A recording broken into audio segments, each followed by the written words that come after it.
right, welcome everyone to this episode of Lean In Olympia. I'm Corey Passons. I'm here with Interfaith Works. Interfaith Works is a coalition of 30 plus diverse faith communities and organizations that are affiliated in this region.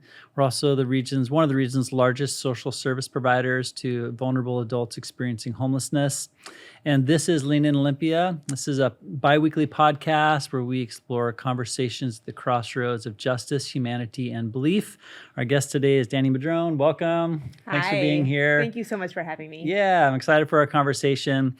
If you want to check out past episodes of Lean In Olympia, you can find those on our website, interfaith-works.org, or our Facebook page and Spotify for the audio of this podcast. So lots of ways to stay in touch with us and a lot going on in Interfaith Works. So just encourage you to check out the website and see what we're up to these days. So we'll turn to our guest here. Dani, thanks for being here today. You've served on the Olympia City Council since 2020. Yep. And you also work for the American Farmland Trust. How long have you worked for them? Just shy of 2 years. Oh, okay. Yeah, great. We'll explore that. And then the American Farmland Trust seeks to protect farmland and advance climate-smart agricultural practices in the Pacific Northwest.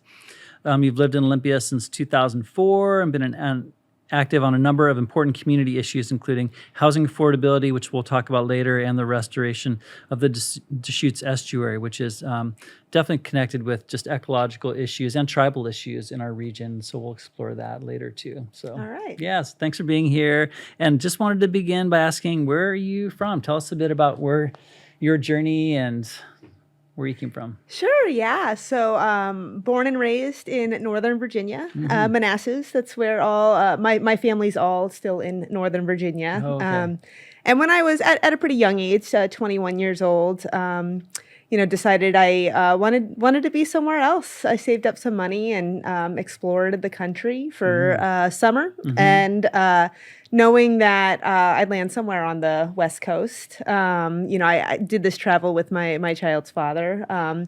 We actually thought we would land in California, but just kept heading north, and it just getting more and more beautiful. And by the time we got to Olympia, we were running out of money, and the weather was changing, and we thought that it was a pretty good place to be, especially near the mountains and Puget Sound and the coast, the rainforests. And I've been here for 18, 19 years, I think I'm getting up to. So it's how I ended up here in Olympia. So for those of us who don't know like what Northern Virginia might be like, could you paint a picture for us, maybe culturally? And then you also mentioned a lot of the attributes of the wilderness and the land around here. Could you talk about those two parts of Northern Virginia? Sure, yeah. And I'd say both culturally and environmentally, there's a pretty stark difference.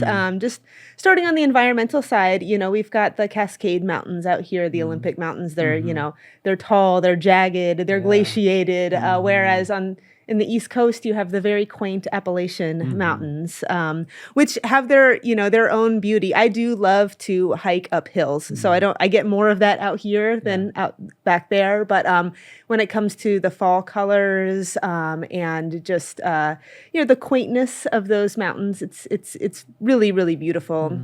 The area that I was born and raised in Manassas. It definitely changed a lot since while I lived there, and since I've gone back and returned, just because the area is growing a lot. There's a lot of sprawl out onto those lands there. And culturally, I bring a little bit of that East Coast culture here to the Pacific Northwest. I tend to be direct in my communication. I like to be on time, there's something a little bit more bold, I guess, about the East Coast. Maybe it's the opposite for the mountains. The mountains out here are more bold, but the culture's a little bit more quaint, and vice versa on the East Coast. Pacific Northwest Nights or something like that. Yeah. Okay. What else is going on in that region? Like, is there what are some of the industries that are happening there? In Northern Virginia? Let's see. I'm not as connected to, what's going on there now as I used to be. I know that, Gosh, where my sister and brother-in-law live in Arlington, they were looking at like a new Amazon moving out there, Oh, but that's okay. recently been a canceled plan. My the reason that my folks moved there was because my dad worked for IBM back in Mm-hmm. the day, so Mm-hmm. there's a lot of early tech type stuff going Mm-hmm. on. A lot of government work. It's very close to DC, Okay. so a lot of folks who work in government are in that area. Yeah. Yeah. All right. Well, And I'm sure there's many, many other things too, especially if you start heading south in Virginia, then you see a lot more agricultural industries, stuff like that. who were some of the people that were important to you in those years coming up in North Virginia there?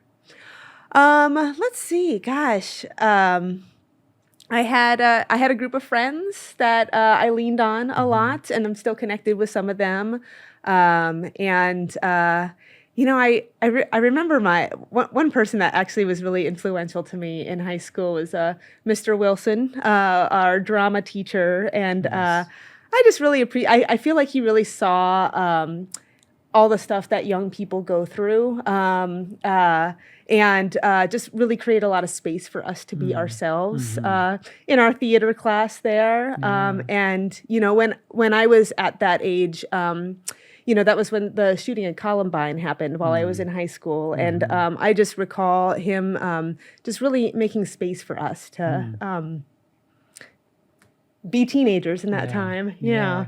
Was it like, was he hosting conversations about that, or was he just kind of letting you all sort of guide how you processed it? Guide how we processed it, and also also making space for students who maybe wore black trench coats to school, and like allowing them to also continue to be who they are. Yeah. Stuff like that. Yeah, those are such important people along the way, It's Yeah. just like person after person, no space, no space. Then to find that welcome sense of space and harbor is really, really a special gift. Yeah, it really is. Yeah. Yeah. Wonderful. Were there any people that you would call like mentors at that time in your life? I think I found mentors a little bit later in life. I think I felt a little bit driftless, in my younger years. But I would say that I would say that a moment in my life where I really felt like connected in some kind of purpose was when I had my child, which was at the age of 23. So still quite young. Yeah. And they are actually one of the biggest mentors I've had in my life. If you ever want to try to take yourself a little less seriously, try living with a teenager. But I have found other mentors along the way. You and I had coffee yesterday, and we talked about Joanna Macy, and she's been an incredible mentor for me, and just a really strong guide in the work that I do. And I also have a couple of friends from my Master's of Public Administration program, which I did at Evergreen, that we've stayed connected very strongly, and they've just been a really excellent the trio of us checking in with each other and using each other as a sounding board, and making sure that that we're making good decisions and moving forward on our path. Oh, that's so cool. Yeah. That's great. And they're all around here? Yes, Okay. yeah, more or less. Yeah. Our friend Candy is up north now doing a PhD program, right but she's connected to Olympia. I think she could be back. Yeah. So 2004, you kind of landed here, and then you said you went to Evergreen. When does that fit into the timeline here? Yeah, I started going to Evergreen in 2005, and the reason I started going, I never saw myself going to college, but after moving here, everybody just kind of assumed I was an Evergreen student. Like that, why else do young people come to Olympia? And I got asked that question so many times of, if I was an Evergreener, that eventually I looked into it. And at the time, I was very, very much into exploring the outdoors. And I looked at the catalog for Evergreen and saw a spring program on, it was called Leadership on the Wild Side. And, I was like, oh, getting credit to go backpacking, that sounds like fun. Uh-huh. It was way It more does. than that. Okay, We yeah. also got our wilderness first responder certification. We did lesson planning and did taught each other lessons out in the wilderness. There was a lot of, how to take a group on a trip in the outdoors.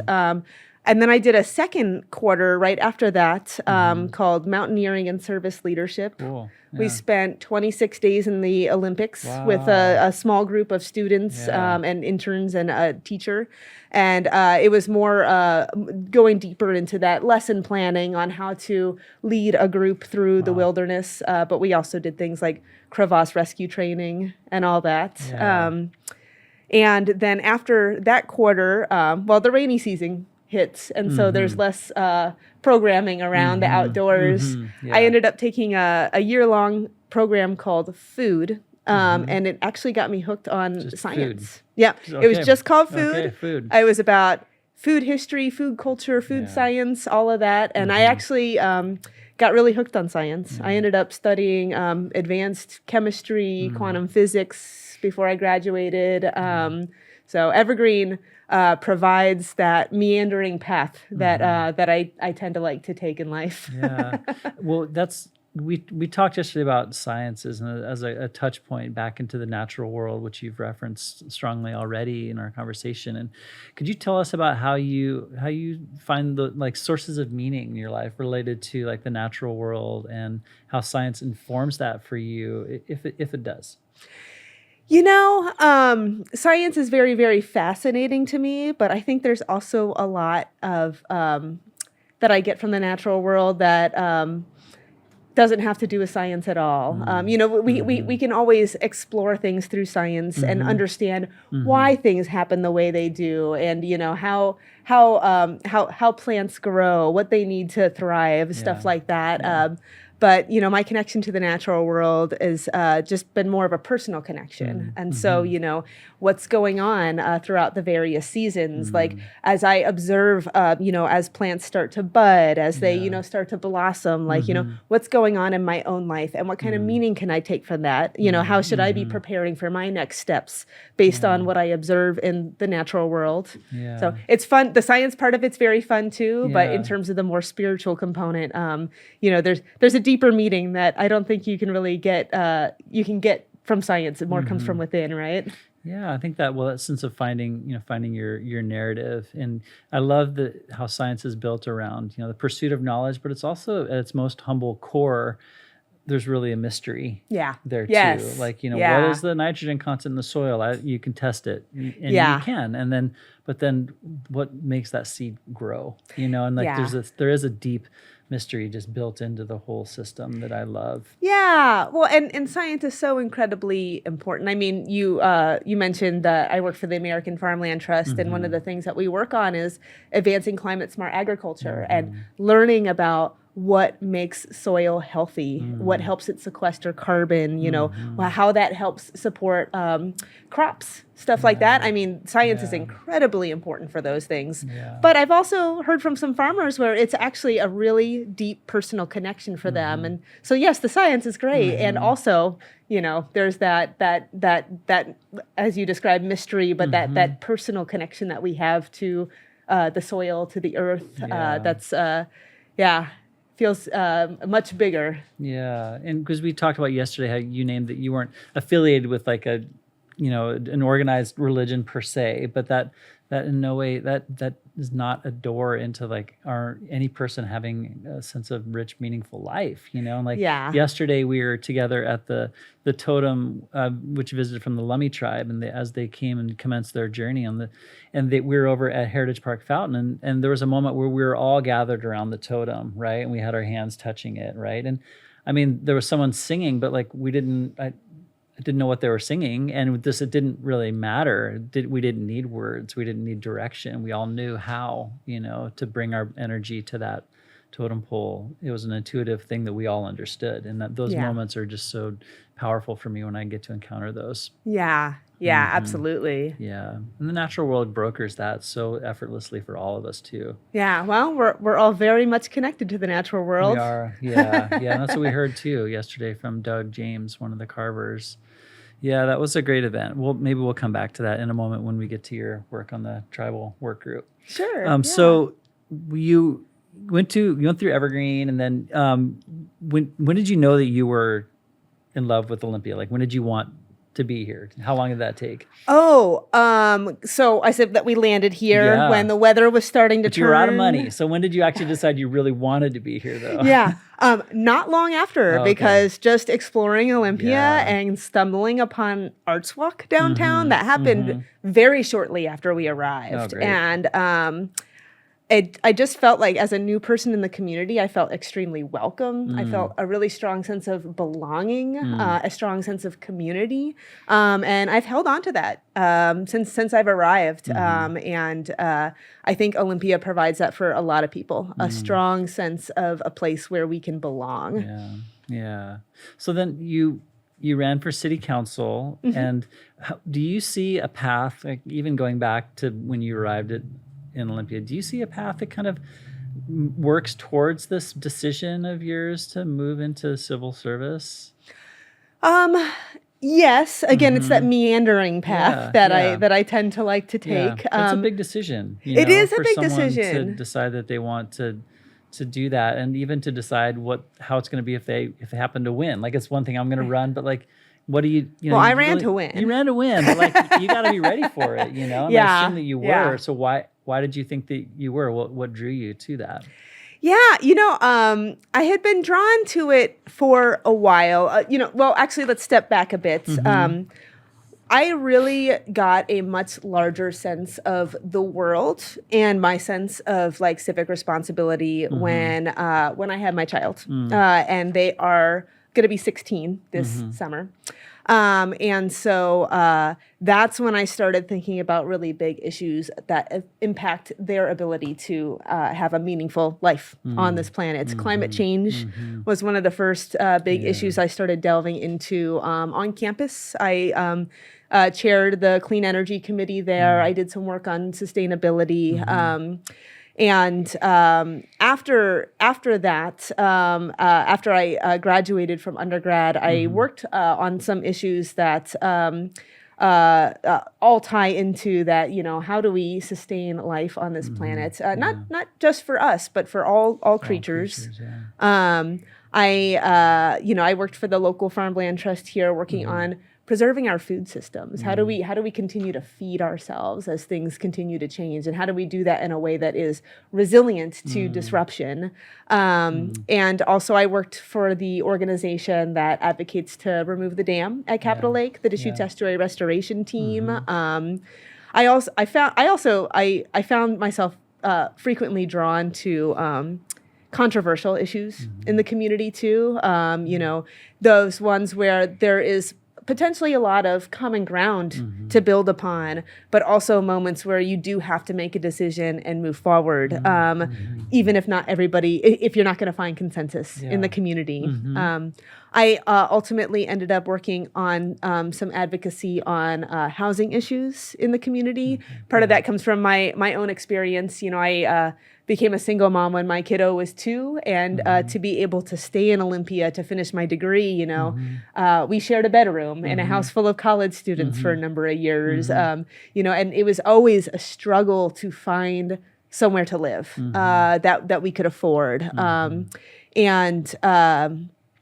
actually being able to purchase the home where I live in now, that's like the strongest sense of knowing that I would be able to stay in Olympia. But I of course don't want to leave my friends behind. A lot of people struggle to have access to housing in our community, and we lose people every day because they can't afford to stay here.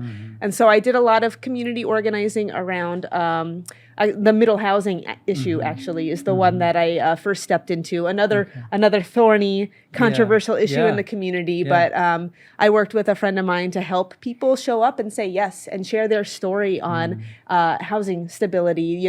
People. We brought people forward to come to public comment who they had to move. One person had to move their child to a different school district because they couldn't afford to stay in Olympia.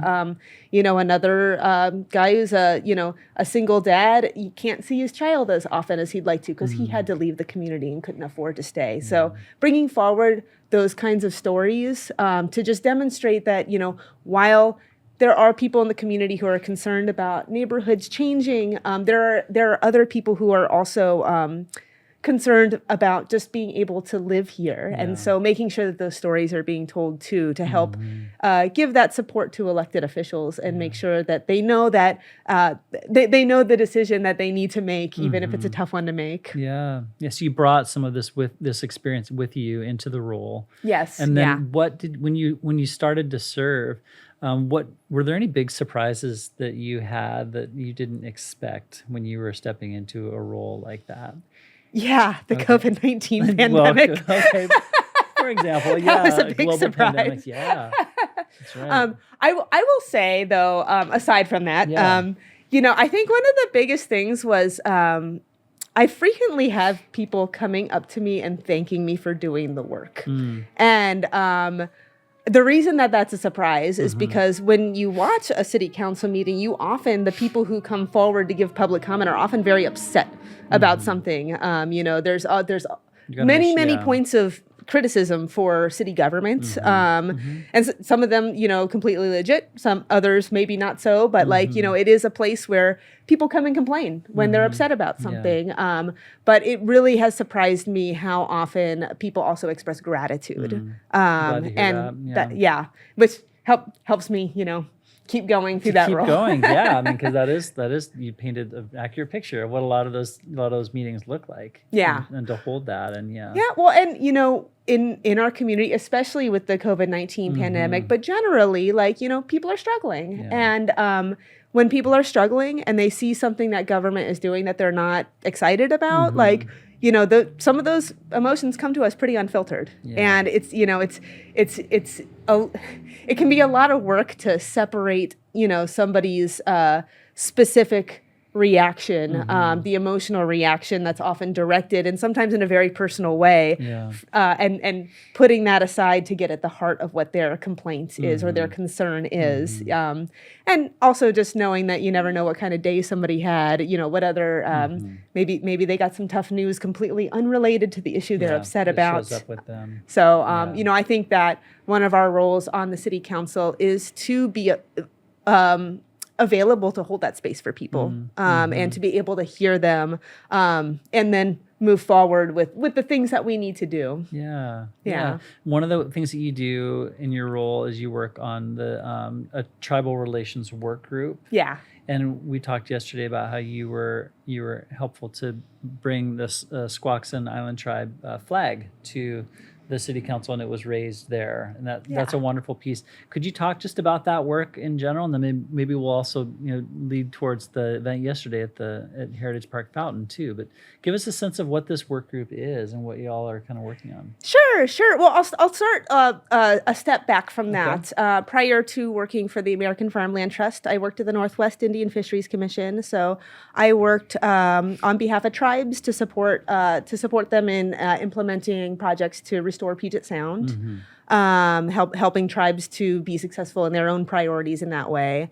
And I also, prior to that, worked for the Squaxin Island tribe as a planner. And actually, when I was in graduate school at Evergreen in the MPA program, that's when I started working at Squaxin. So I did take some of the classes in the tribal governance cohort there, which is where I met Chairman Chris Peters, who was elected to the chairman position at Squaxin not too long after I was elected into my role. So, I come into the position with relationships established, and relationships are important for any kind of interjurisdictional work, but particularly for government to government work with tribes. And so one of the first questions I had for and it must have been even before the pandemic hit, because I remember sitting in person with the city managers asking about how we can get that a Squaxin flag up over City Hall. And there was a lot of learning that needed to happen at City Hall as to the significance of that, and a lot of that learning has taken place. How we can take actions like that and not have them be performative, to make sure that we're fully honoring the relationship with Squaxin, and that it's not a one and done type of thing. We don't just stick a flag up over City Hall and dust our hands off and call ourselves good, pat ourselves on the back.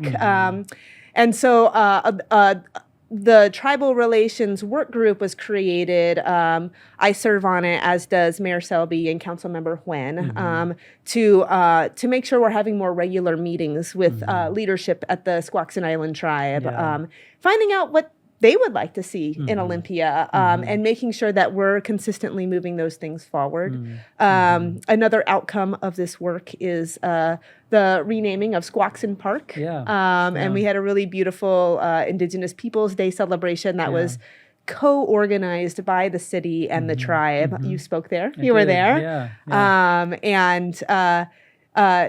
And so all of this really builds up to just really having that strong relationships with among the elected officials, among the staff of the two governments, but also just community members and tribal members, and building those relationships up. And we have more things that we would like to do with the tribe. We're in conversation with them about what kinds of economic development they would be interested in, to be able to support their tribe, on their land here. We are going to be working with one of their carvers to have a welcome pole in Olympia. Great. And recently we have a council to council meeting. It's supposed to happen twice a year. Sometimes things get pushed off a little bit. We're all very busy people, but we did have one recently. And one thing that Chairman Peters said at that meeting was that, this is not just a partnership between the city and the tribe. It's not just a government to government relationship, but it is a true friendship. It just warms my heart. It makes me. It lets me know that we're on the right path to doing what's right. Yeah. Oh, that's so great. Yeah. And you mentioned some of that work is relationship building. It's not necessarily a public cohort in terms of correct. It's something that's designed to be a place of of confidence and direct relationship building between the tribe. And, being able to explore ideas with each other and knowing what we are able to move forward before making any kind of announcement about it. There's a lot of behind the scenes work that happens to build these relationships. Actually, raising the flag above City Hall, there was, a little uncertainty about doing that at City Hall. And so I learned that they were going to be raising the flag at Evergreen. And so I invited my colleagues and some city staff out there just to be able to witness that moment at Evergreen, and how important that was for the tribe, how important it was for the college. And I think that was a catalyst for us to be like, why wouldn't we do this? Yeah, that was great. So there's the two flagpoles right there, right? And they go through the roof. What was on that pole before? It was the state Washington flag. Okay. Yeah. Now we have the U.S. flag and the state flags right below it. So we put two. We combine. The same pole? Yeah, on the same pole. Okay. Yeah, it was the U.S. flag, the state flag, and the city flag. Now we've got U.S. and state on the same pole. I see. And the Squaxin and the city flag on the other two. Okay. Yeah. Good question. Yeah. I think the day that it was raised, I couldn't remember if there was 3 or just 2. So it was tough because it's best to go across the street to get a better view at the flags too. But it's one of the reasons I like meeting at Olympia Coffee for meetings, is because I can look up and see the flag there. There they are. Yeah. And so, related to that is one of the issues you've worked on is the Deschutes estuary too. And I was wondering if you could just explain to people where the city is moving in this issue and what people could expect to see in the next maybe like 2 to 5 years. The city of Olympia, we fully support the Deschutes estuary restoration.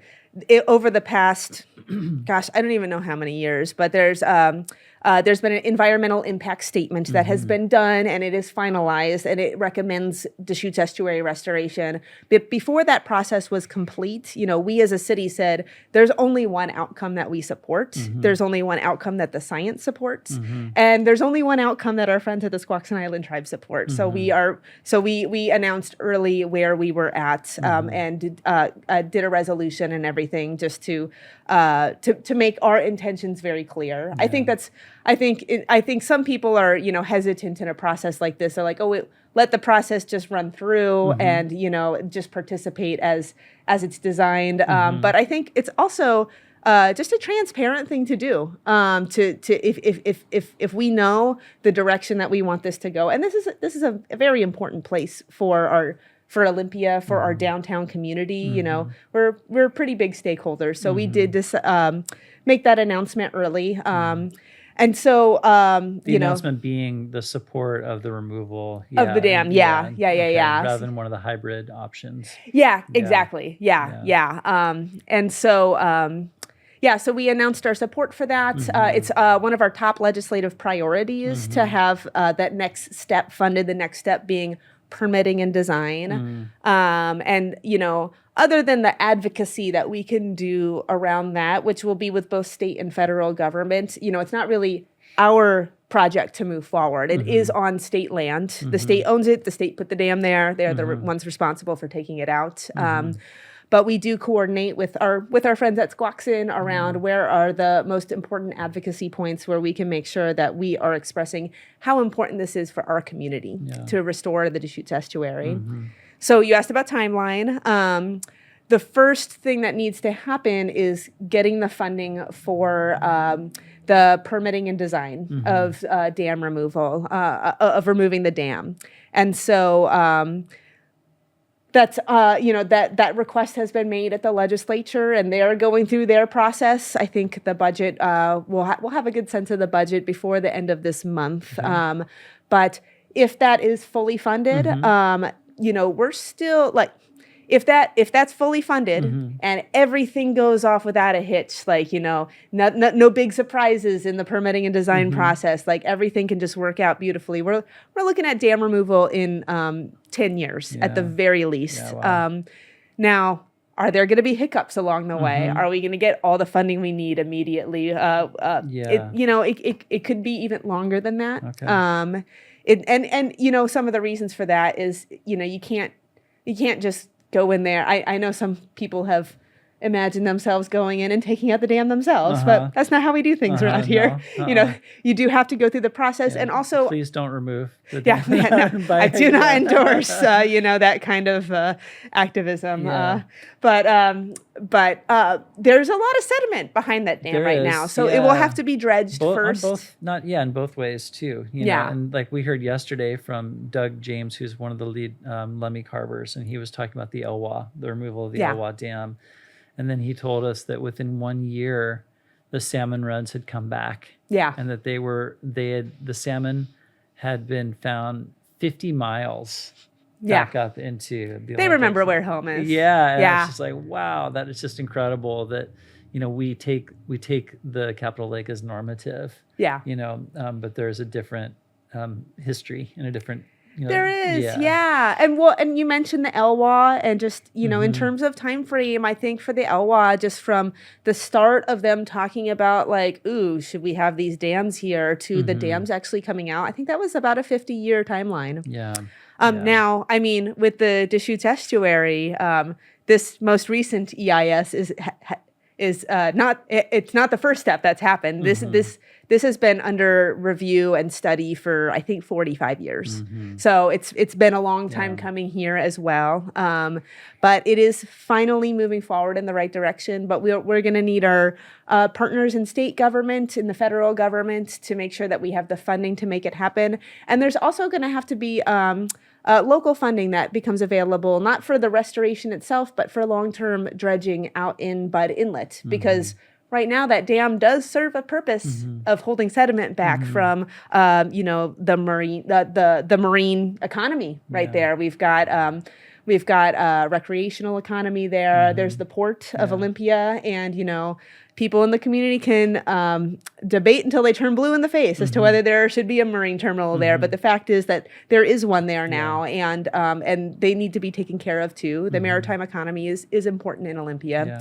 So we're in it for a long haul with this issue, but it's headed in the right direction. Yeah. Well, thanks for that. But I wanted to also ask in our remaining time too. One of the issues that I mentioned in our opening is, Interfaith Works is deeply involved in partnerships and also support for people who are experiencing homelessness in our area, and we work through a variety of different collaborations, federal, state, nonprofit, to do what we can, amongst those coalitions and partnerships.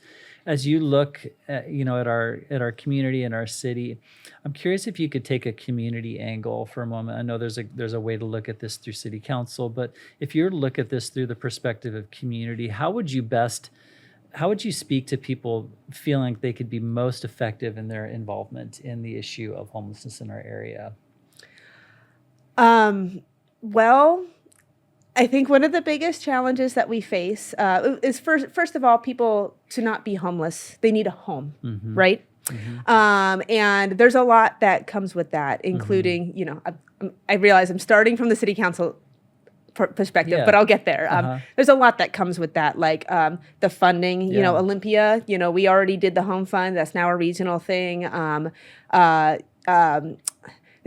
a lot that comes with that. But I think one of the biggest challenges that we're going to continue to see as more funding becomes available is where these homes should be. And I think we all need to be open to siting of places for people to be.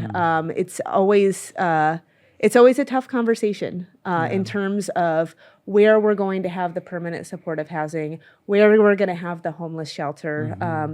I actually recall back in the day, Meg Martin advocating for the People's House. Our community's already come a long way in that regard. But every time there's a new project, there are concerns that come with that. I don't know if I actually got down to the community. Yeah, so it's just interesting because we're both working on the issue in different ways. One of the angles that I work on the issue is I get a lot of requests from people, and a lot of people who are connected with faith communities are like, what can we do? We're as a faith community, and I have some answers I could give, but I'm just curious from you, like, how do you respond to people who might not know how to engage in the legislative formation that you're involved in so intimately? But if there are people just in our community, one of the things you've mentioned is to be open to changing our sense of what is the housing in our area. But what about people who want to be engaged? Where would you recommend people being effective in their energies to want to engage this issue? First, I think the first thing people who are maybe new to the issue and are just feeling really, really strongly that they want to be a part of the solution is to first learn about what is happening, because there's a lot going on, both in Olympia but also in the region, and there's various ways to learn about that. We have information on our website at the city, and there's also information at the county that's available. But also, people could attend regional housing council meetings. Great. That's where a lot of the work is happening to bring all the jurisdictions along. For a long time, it was just Olympia working on these issues, and now we're all at the same table together.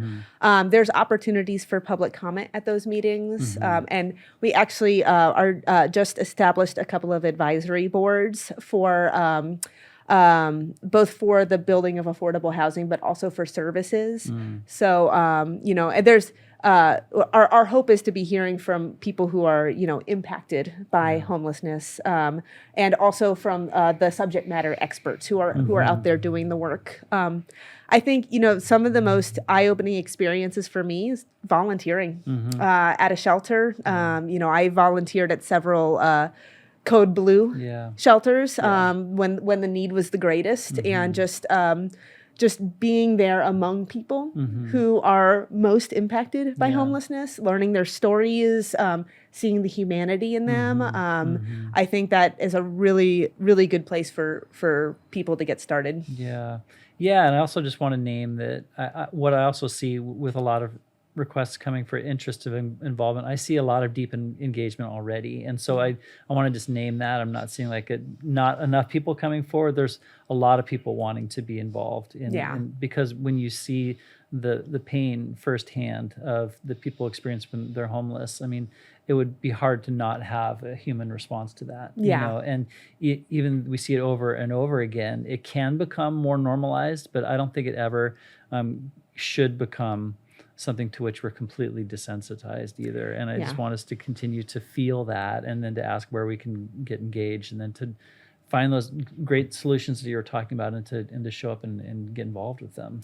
Well, and another thing on top of that is to, have conversations with the people around you. Like, if you're feeling really deeply that you want to do something to improve the lives of people who are most impacted by homelessness, talk about it. Talk about it with the people around you, with your family, with your neighbors, with your colleagues.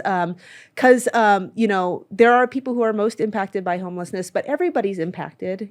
At the city, we hear a lot of people who are concerned about their safety when they see certain behaviors out in the community. Their businesses are impacted. All of these things, and I think also humanizing those emotions as well, but also talking with people to help them feel seen, but also express and lift up that we are also we're in the middle of a crisis, and they're like yes, we're all impacted, and we have some people whose actual survival is on the line. So humanizing everybody is incredibly important, and also